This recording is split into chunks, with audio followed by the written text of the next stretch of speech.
Good evening, everyone. Hello, welcome to the channel. I am Whitney. I am the, you can't really see them right now, but my arms and hands are freckled. Anyway, I am the hands behind Cheeky Goat Soapery, and I'm a little tired, so forgive me, it's been a long day of making. And I am videotaping the making of a really cool soap that I've been wanting to make basically since I figured out how to pipe roses, and I haven't shared these roses anywhere, even as a tease. I kind of kept them hidden because I wanted to do this soap and I wanted to release them that way first. So I'm fragrancing this in rose gold from Brambleberry. And we're doing a pretty large batch, which is why there's a lot of fragrance oil. And if you're looking at this mold and you're looking at this oil and you're thinking to yourself, how in God's good gracious is she doing that? I'm actually planning to take a lot of the overflow and put it into more hearts for Valentine's Day, because everybody seems to really be excited about the hearts, so I'll be making a lot more.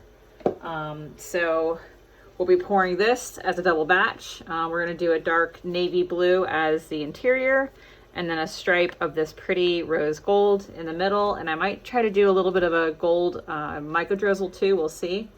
So here's the fragrance. Now, if you notice on the fragrance oil, Brambleberry is great because they tell you what's going to happen. So they say it discolors to tan in cold process.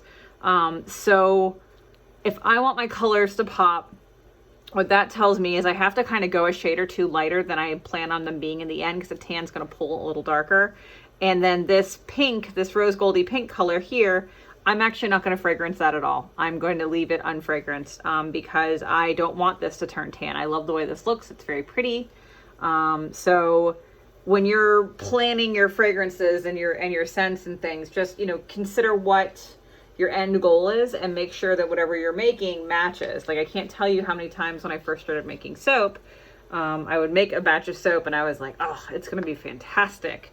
And then it would turn, just happened to me not too long ago with a cat. I didn't realize I bought from a company that doesn't test.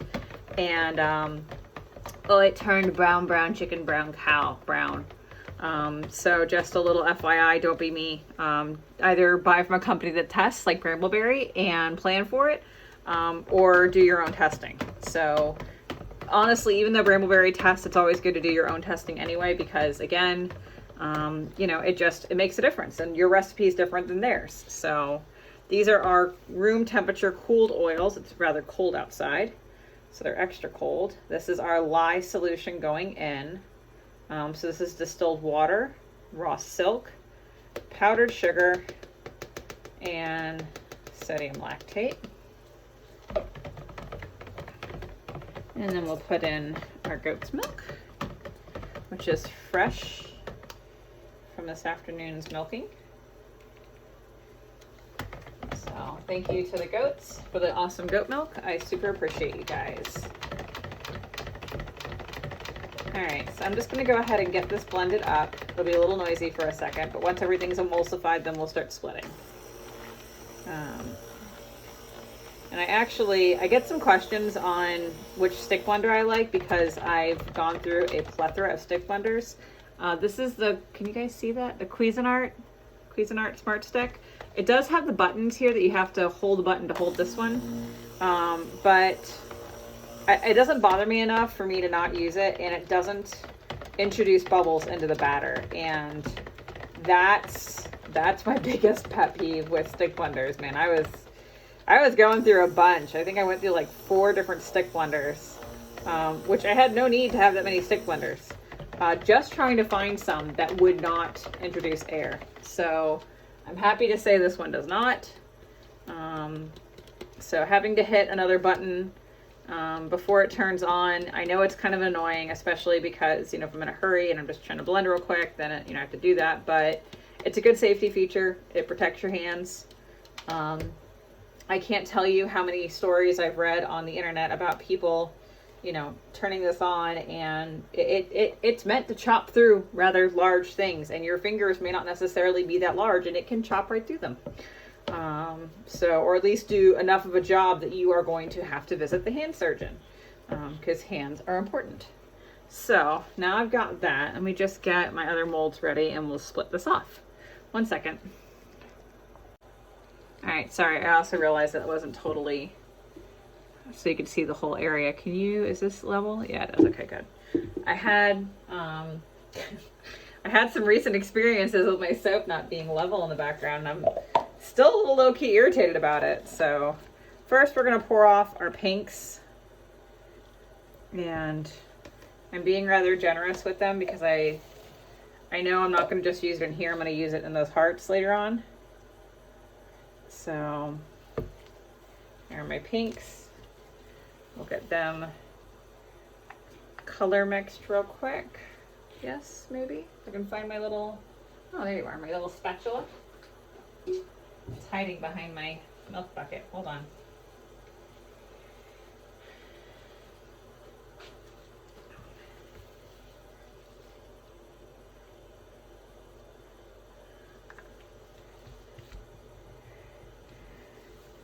So I kind of used a blend of pinks to get this, and I also used a healthy heaping of Enviro Glitter Gold from Nurture Soap. And the reason I did that is because it's really kind of hard to get sparkle to show up in cold process soap making, right? It's kind of like the holy grail. But this is rose gold, not, you know, rose flat. So I wanted that little bit of gold to show up. I don't think it'll show up as well in the finished soap as it is right now, which is why I'm currently chewing on the idea of getting some more and putting it in some oil, which will help it stay sparkly. We'll see how I feel in a second here. But if you look, I used the same ratio mica to make these roses, and you can kind of see they have a little bit of a gold glint to them. So that's why I'm using this. That's why it's this color. And that's my hopeful trick to get some of that glittery gold coming through. We'll see how successful I am in the final batch of soap. So, okay. Lots and lots of pink. Happiness. All right, let's get this blue blended in. Very discombobulated tonight. I've made a lot of batches of soap tonight. Many batches of soap. So I'm a little punchy, but that's what happens when you have got, you know, a large release coming up, and, you know, I'm sure I could plan better or do better with things, but it can be hard to do everything. You know, I talk about it a little bit in one of my other videos, but, you know, being a mom is the coolest job I've ever had in my entire life, and I wouldn't trade it for anything. But I'm not gonna lie, I'm a little jealous sometimes of my friends who also make soap, and like, they don't have any kids, and you know, they don't have a giant farm full of goats and animals and things that like to hurt themselves. That's what animals do. They like to hurt themselves just to make you crazy. So, you know, my afternoons can be a little more complicated than others if you don't have children at a farm, and on and on and on. So, oh, this is really pretty, but I don't think I like it. I think it's too blue. I wanted it more navy. I didn't use my, didn't up my ratios correctly. I don't know if that'll hold or if that's going to get too tan on me. I did go brighter on purpose, but is it too bright? All right, let's see what it looks like with the fragrance oil in it, and then worst case we can change our mind. And it's supposed to behave well, which so far it is. It smells fantastic.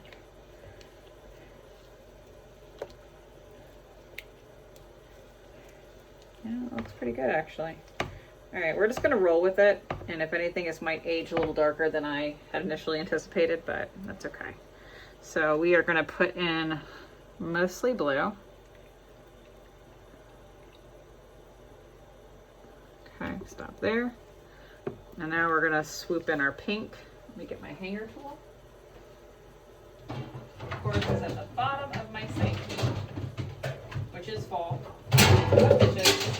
Oof, that was not ideal. Which is full of dishes because I've been making soap all day.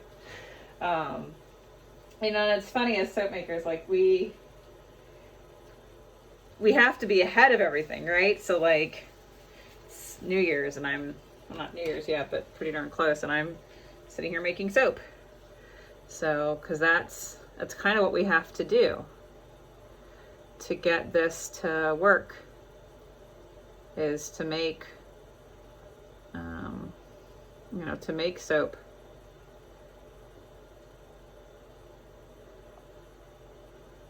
I'm going to keep the rest of you back. I am going to swirly, swirly, swirly with this.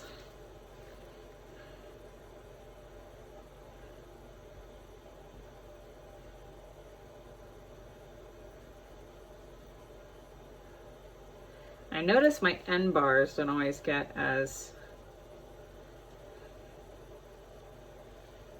Okay.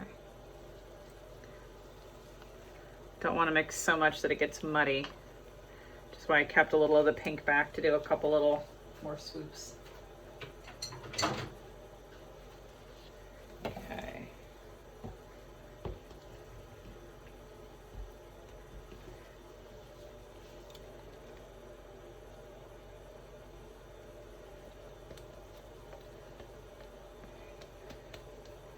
Oh, it smells so pretty.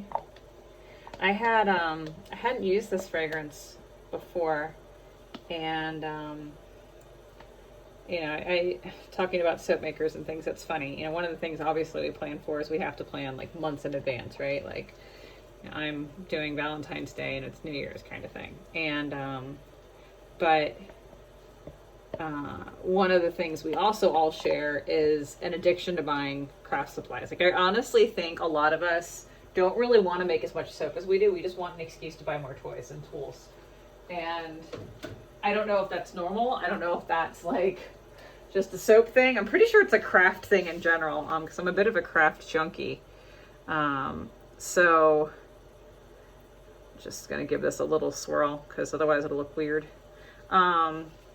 So that's, you know, that's something that a lot of us go through. And the rose gold was a fragrance that I had bought a bar of a friend's soap that smelled really, really good. And it was this rose gold fragrance oil. So I, of course, bought it because that's what you do, right? And I actually, like, literally planned this entire batch just around this fragrance and this soap. And I kind of went back and forth on the colors to use because it does discolor tannish, right? And so, like, I don't know, when you say rose gold, like, I immediately think of like whites and gold itself with it. Or maybe like a really bright teal or aqua was another color that I was chewing on. And I actually talked to my sister about it, Roxy, and I was like, what do you think? You know, she did the same thing I did. White and gold. No, it cannot be white and gold because it will turn to brown. Well, not brown, but tan. So that, you know, that can be something that I have to work on in the future, but it's just funny to me that, like, I literally bought this fragrance oil. I had nothing planned for it, but I really wanted to make something with it myself. So I bought something just to make something with it myself. So that's about as deep as I'm going to fill this mold. I'm going to let it set up a little bit because it's still a little goopy. And let's try one just for fun. Problem is I'll start playing with this and everything else will set up, and I don't want that. How are you? Are you ready? Oh, no. I am very lucky I don't have to rescue that because it went right down. So we're just going to put that over here and let it think about what it wants to be when it grows up. And I'm going to grab the heart ones. So I will I'll be right back. I'm not going to do this on camera because it's messy and I have no working space here to do it so you guys can see easily. So I'll be back.